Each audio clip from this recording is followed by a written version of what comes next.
I'm 38. Here's how. Just kidding. Bye.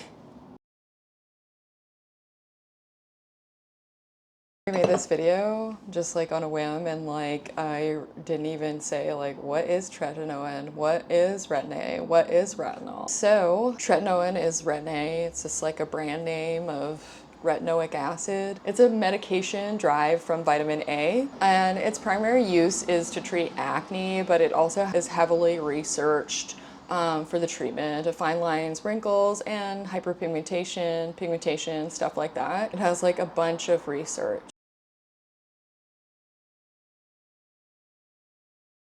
And the main difference between retinol and Retin-A is retinol is a cosmetic, Retin-A is a drug. Retinol has to do two things within your skin to turn into vitamin A versus tretinoin or Retin-A, it's already in its pure form and you just slap it on and it's done. And for that reason, it can be very irritating for people.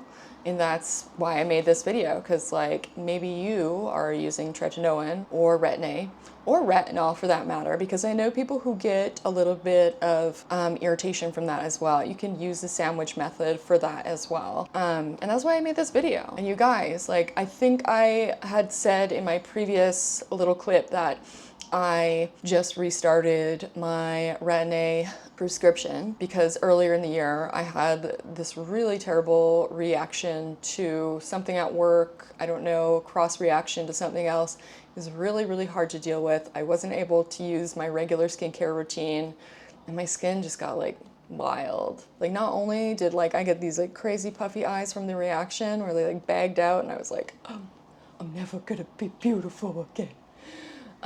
But I also, yeah, I got like a bunch of acne and whatever, and I was like, I can't even use my tretinoin. But I restarted recently and I'm like, oh my goodness. For me, it works so well. I told you, like it clears up the bumps. It just like helps heal my acne faster. Oh, thank you. Thank you to my doctor. Thank you to the world. So good. And how does like Retin-A, retinol, tretinoin work? It increases skin cell turnover within your skin, which is like, seems straightforward. There's a lot of different ways you can do that, but I don't know. I'm an old school vitamin A girl. For the prescription strength, you need a prescription from your doctor. I'm not a medical service provider, so I can't give you medical advice. I'm just letting you know this is how I put it on. This is how it works for me. I know in the video you can't really see it on my skin, but almost that's like an indicator of that I'm using the right amount, because like literally it's like potent stuff, you know? Sometimes people will start with retinol, so they'll get like a retinol brand. I know Neutrogena has a lot of R&D, research and development within their products, so if you're in North America, that's a really good brand. I know that like there's a lot of Asian brands that probably have really good R&D and testing. I don't know any off by hand, but for retinol with formulation, personally, like because I spend a lot of time reading about formulation, I would go with like a less indie brand and something a little bit bigger, because they have more money to be able to test like their retinol and its efficacy. You know, that's just personal, or like even if it's like a brand that's owned by like L'Oreal or whatever. So I think there's a couple of brands that used to be indie that were acquired by L'Oreal recently, just because the R&D is more so there than it would be with an indie brand. That's not being said that you can't formulate a good retinol product and be an indie brand. It's just like, I'm just giving you guys like face value, like what I feel this current day, what you should use as a cosmetic, not a medication. For medication, do what you need to do. Talk to your doctor. You know what's best. Obviously, tretinoin, Retin-A is stronger than retinol, but you can still get irritation from retinol. So like I said, use all the tips that I've given you. Make sure that you are hydrating and keeping your skin healthy. Also, wearing sunscreen is really important regardless of what time of year it is. Even if it's in the winter, wear your sunscreen always, especially if you are increasing the cell turnover of your skin. You definitely want to make sure that you are also protecting it. Otherwise, what's the point? Retinol is less bioavailable to your skin. It has to go through 2 processes before it can reach its final form to vitamin A, which can be a good thing, can be a bad thing, depends on how you look at it. It's like Super Saiyan or regular. You'll get there eventually. You're gonna get there eventually, you know? In my opinion, both are good, but because of the skin condition that I had, that I still have sometimes, I was given a prescription of Tretinoin, the Retin-A. I've used both the gel form and the cream form, and I stick with it because it's strong, it's effective, it transforms my skin, and I'm happy with it. I love skincare so much, and I spend a good portion of my time outside of my work just reading and learning.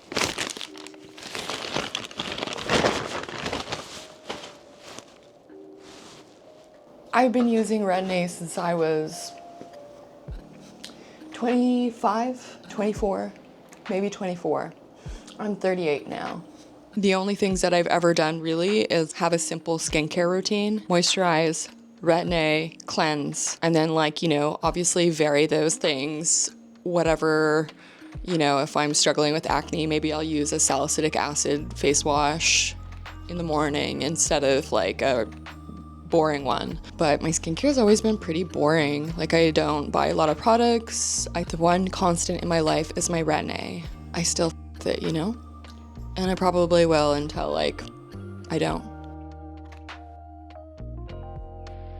Before I used Retin-A, I was going to the tanning bed at my gym every single day for, I don't know, maybe a couple years.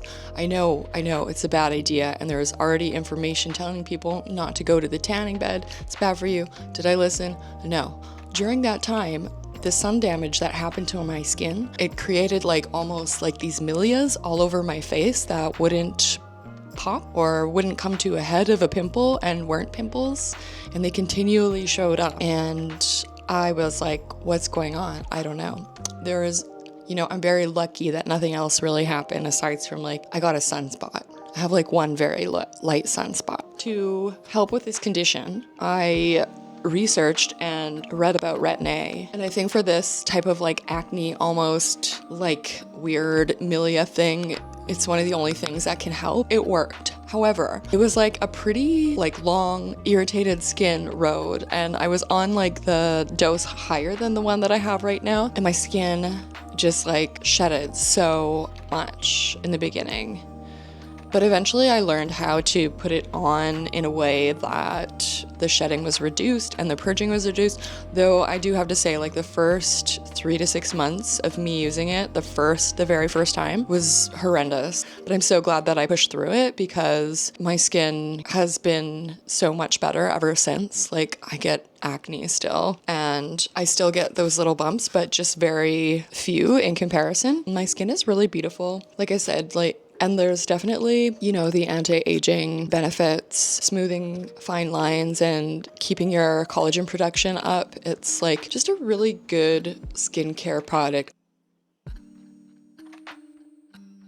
My first tip is you'll probably have some skin irritation, and it's going to be annoying. There's an adjustment period for a lot of people's skin, and it's 3 to 6 months, but once you get through that, you're gonna be okay. My second tip is less is more. This is not your average beauty cream that you buy at the grocery store or the drugstore that you just slather on. And trust me when I tell you, the pea-sized amount is absolutely enough, and you do not need to go past that amount. It's just don't do it. You're gonna fry your skin off, and what's the point? You're just gonna be struggling with irritation and feeling kind of ugly, and it's not worth it.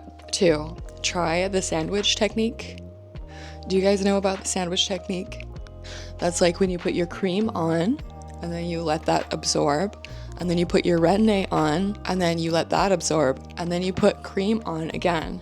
Maybe I'll do it tonight, and I'll show you guys what it's like.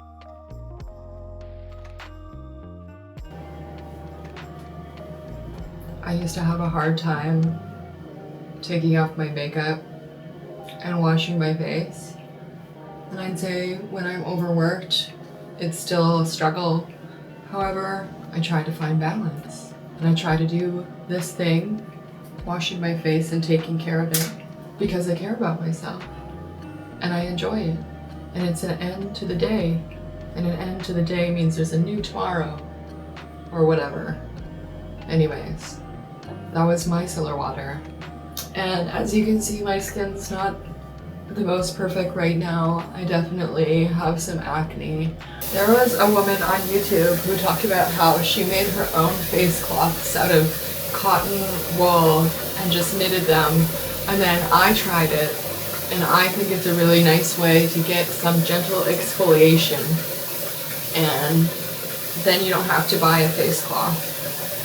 If I were going to not do the sandwich method, I would make sure my skin was completely dry, and then I would put my Tretinoin, Retin-A, Retinol, my vitamin A, retinoic acid product on after my skin was completely dry. No wet spots. Nothing by the ear, nothing underneath your chin, nothing around your nose, everything bone dry. Do not put it on if you have wet. I'm going to be doing the sandwich method tonight for fun, and because I'm restarting after a couple of weeks. I like to line my eyes with a little bit of Vaseline. I just put my Vaseline in this little container because I have really reactive skin and I need it often. So I travel with a little container of Vaseline. And for me, like, it doesn't cause any milia around my eye area. I don't have to worry about that. Try not to get it like on my cheeks and stuff, because that's where I usually break out more. And then around here, and like you could do here, just make sure that you wash your hands after. I'm not going to put it on my lips. Perfect. I'm ready for my close-up. Basic unscented moisturizer. Put it on my skin.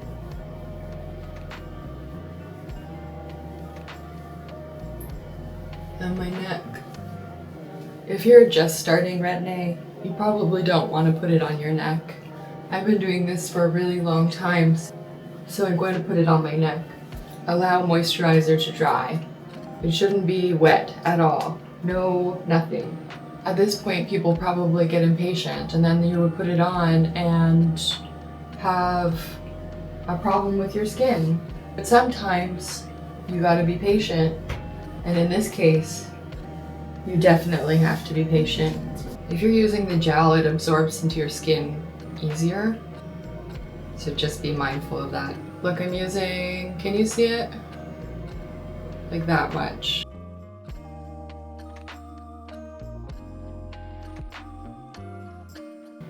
The gel is kind of like very fast absorbing, so I feel like I have to work a little bit quicker.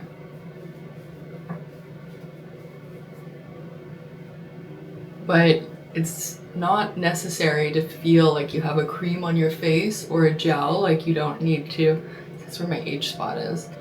You don't need to feel it on your skin after like a thick occlusive cream. It should absorb into your skin, and that's it. And I do my neck because I've used this for so long. And then if you have any residual, rub it on the back of your palms, on the back of your hands. Sorry, I'm quite tired. So I would be done at this step normally, but I know that I was talking about a sandwich, so you're gonna put the other bit of cream on.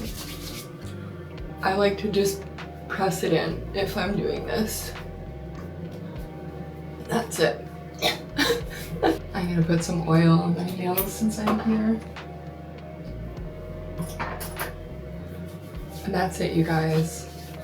Glad to have shared this moment with you. Have you guys ever slept with a space heater on, or have really dry heat in your house and you wake up and you have cracked sides of your mouth and cracked nose, that can happen when you start Retin-A if you're not careful. So get a little tub of Vaseline and put it around your eyes and put it in your nostrils and do your lips.